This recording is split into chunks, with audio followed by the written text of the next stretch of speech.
जय हिंद। आप सभी को फिर से आज हम आए हैं न्यू क्लास में, यानी कि जो हम लोग का आज क्वेश्चन रहेगा एल्गोरिथम से रहेगा। इससे पहले अगर आप लोग चैनल पर नए हैं तो चैनल को सब्सक्राइब जरूर कीजिए और वीडियो को अपने दोस्तों के साथ शेयर जरूर कीजिए। चलिए आज हम लोग जो लेने वाले सवाल एल्गोरिथम का, तो हम लोग का जो सवाल नंबर रहेगा 24।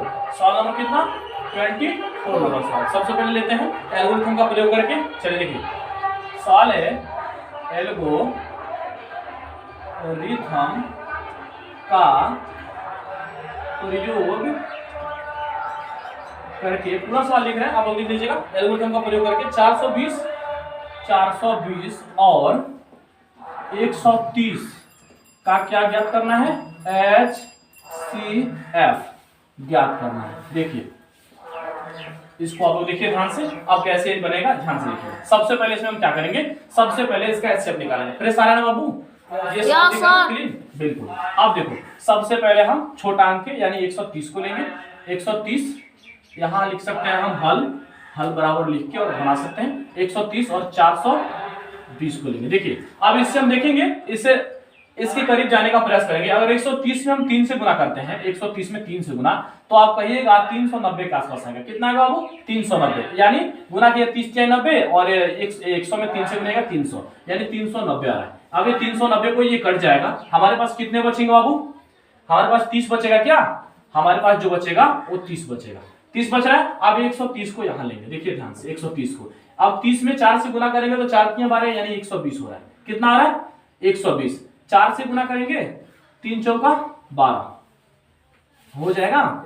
3 चौका 12 120 बिल्कुल हो जा रहा है। ठीक है, अब ये जो घटेगा 3 में से 2 गया 1 और 0 का 0, यहाँ 10 आ गया। अब ये 30 को उठाएंगे। अब देखिए 10 के क्या होगा? 10 के 30, ये पूरा कट गया। देखिए अब तो ये पूरा कट गया, इसका ये प्रोसेस अभी नहीं है, अभी बाकी प्रोसेस बाकी है, उसको आप लोग ध्यान से देखिए। चलिए अब जो बात करेंगे, सबसे बड़ा को पहले लेंगे, यानी कि 420 को लेंगे। 420, अब देखिए क्या करेंगे, इसको गुना, इसको प्लस। ध्यान से देखिए कैसे लिखना है, 130 गुने 3 और प्लस के 30। अब देखिए इसका मतलब ये होता है कि ये गुना करने पे और जोड़ने पे 420 प्राप्त हो जाएगा। तो समझिए आपका एल्गोरिथम का जो प्रयोग किए हुए ये सवाल सही है, अन्यथा ये सवाल गलत माना जाता है। ये चीज है। अब देखिए 420 हो गया। अब 130 इससे छोटा लेते जाएंगे। अब 130 को क्या करेंगे सर? 130 ही लेंगे ना। 130 को देखिए, 130 में यहाँ 30 के गुना 4 और 10 जोड़ देंगे। यहाँ देखिए 30 के गुना 4 और प्लस के 10 जोड़ेंगे। 4 के 12 120, 120 में 10 जोड़ेगा 30 हो जाएगा। अब 30 को लेंगे। अब यहाँ अगर 30 को लेते हैं तो देखिए 10 गुने 3 और प्लस के 0। यहाँ देखिए ध्यान से कैसे लिखें आप लोग, फिर से दोबारा आप समझिए। ये पहला था, दोबारा समझिए। कह कि एल्गोरिथम का प्रयोग करके 420 और 130 का HCF ज्ञात करें। सबसे पहले हल लिख देंगे। क्या लिखेंगे? हल लिख देंगे। हल लिखने के बाद 130 लिख देंगे और 420, सबसे छोटा को पहले लेंगे और बड़ा को उसके बाद लेंगे।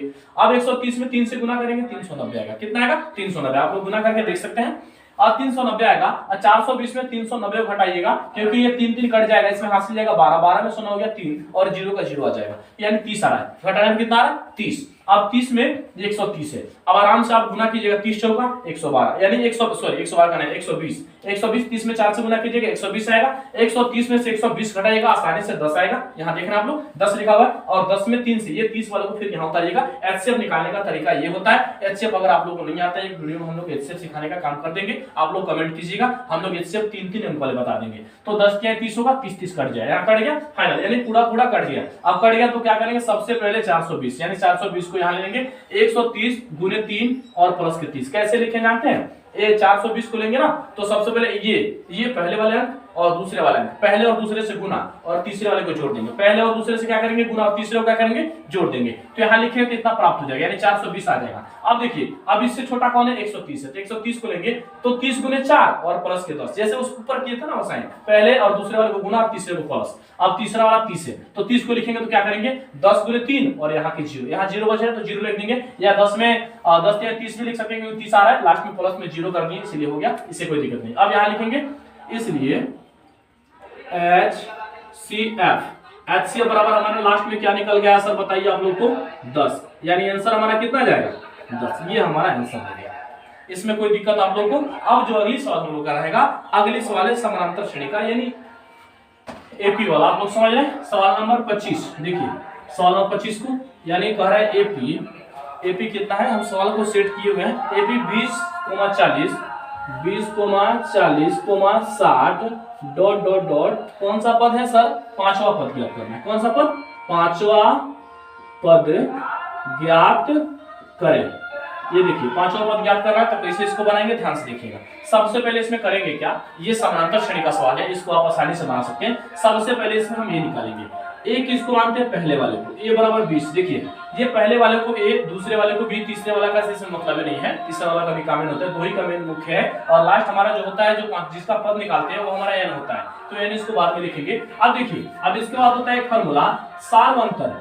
सारवंतर लिखें या हम d लिखें, क्या लिखें, d। सारवंतर लिखें या d लिखें, इसका फॉर्मूला होता है a2 माइनस a1 होता है। तो सर अभी बताए हैं कि a1 पहला होता है, a2 दूसरा होता है, तो a2 हमारा 40 है, यानी 40 माइनस a1 कितना है 20, इसको घटाएंगे कितना आएगा 20। आप लोग देख रहे हैं 20 आ गया। अब देखिए n हम लिख देंगे, अब n जो बराबर है हमें कौन सा पद ज्ञात करना है, पांचवा, तो n बराबर 5 लिख देंगे। अब इसमें हम फार्मूला का यूज करते हैं, आप लोग ध्यान से देखिए, यहां तक समझ में आया। पहले जो वाला होता है a, दूसरा होता है b, यानी a बराबर कितना 20, और इसका सूत्र होता है सारवंतर यानी d बराबर a2 माइनस a1, तो a2 हमारा 40 है, a1 हमारा 20 है। इसको आसानी से हम लिख लेंगे, यहाँ 20 आ गया, यहाँ तक कोई दिक्कत नहीं। n जो हमारा 5 है। अब यहाँ देखिए हम फार्मूला लिखते हैं। अब यहाँ जगह नहीं होने के कारण हम यहाँ फार्मूला लिखते हैं, इसको आप लोग बैठा लीजिएगा। फार्मूला होता है an बराबर a plus n minus 1 into क्या d। यहाँ दिख रहा है बाबू, देखो तो यहाँ लाइट नहीं है ना ज्यादा, यहाँ दिख रहा है सवाल एक अच्छे, ठीक है। अब देखो a बराबर 20 है और n हमारा कितना है 5 माइनस 1, और d हमारा जो निकला हुआ है d भी हमारा 20 है। अब देखिए 20 प्लस 5 में 1 घटाएगा 4 आएगा, और 20 का 20 रहेगा। चलिए 20 प्लस 20 का क्या होता है 80। अब ये दोनों को जोड़िएगा कितना आएगा 100 आंसर आएगा।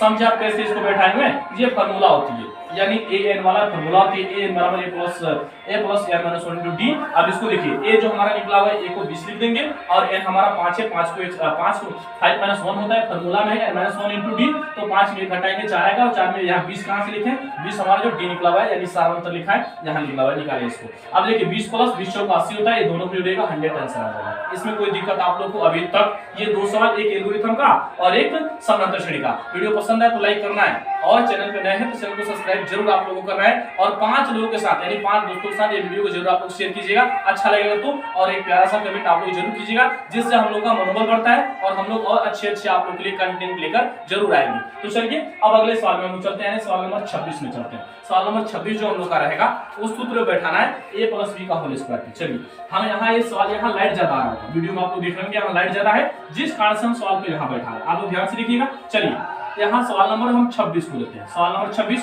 जो हम लोग का अंक है 8 प्लस 4 है, क्या है 8 प्लस 4 है, इसको हम लोग को निकालना है। कौन सा फॉर्मूला होगा देखिए आप ध्यान से, a प्लस b का होल स्क्वायर, तो a प्लस b का होल स्क्वायर होता है a square plus 2ab plus क्या होता है प्लस का b स्क्वायर। इसी फॉर्मूला पे हम लोग बैठाएंगे। अब आप लोग कहिएगा सर a कौन है b कौन है, देखिए पहले वाला यहाँ सूत्र के हिसाब से देखिए, पहले वाला a दूसरे वाला b, यानी इससे भी पता चल रहा है कि पहले वाला a होगा और दूसरे वाला क्या होगा, दूसरे वाला b होगा। किसी माध्यम से हम लोग बैठा सकते हैं। चलिए इस पर हम लिख नहीं रहे, लेकिन आप लोग समझिए